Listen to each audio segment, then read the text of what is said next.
Good morning, my name is Barry Fletcher. I'm a Merseyside officer, but I sit on the Interim National Board. I'm with Phil, one of the negotiators in respect to the new conduct and performance regs, partly responsible for attempting to build up relationships with the IOPC, which are going very well, hence, obviously, my keenness for this session to go well.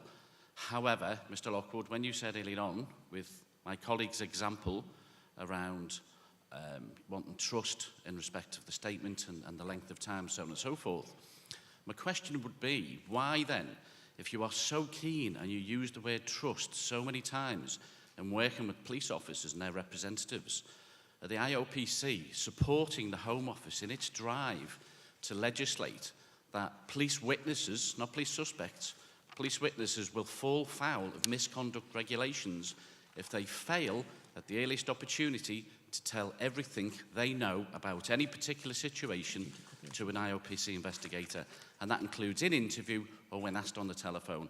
And if they fail to do that, they will be served a notice, they will go away, have a little breath of fresh air, come back, and if they still fail to answer the question to the investigators then they will be served a notice of breach of misconduct.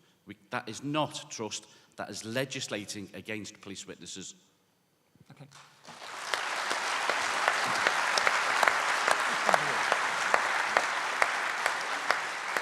So, I mean, this whole issue is I think, reflected in the sort of new legislation that's coming through from the Home Office. It's the duty of cooperation. Yes. Which was, I think, before that, duty of candour. Yeah, that's moved.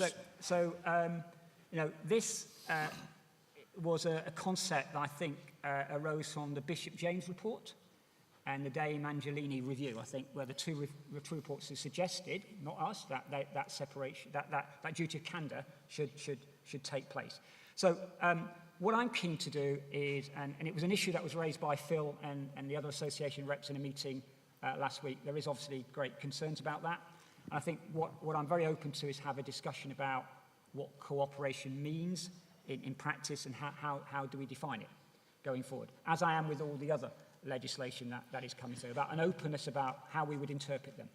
I think it reflects the conversation I had in my speech about, you know, we've come a long way in terms of that relationship with yourselves, in terms of interviews, etc. It's been much improved, but it's still inconsistent. There are still some parts in the country where it takes us 4 months to actually get an interview, and then it's no commented. And I think the worry for me is still that level of inconsistency. And what we all want is, both for your officers and for the family, a solution as quick as possible. And that cooperation is quite an important element of that.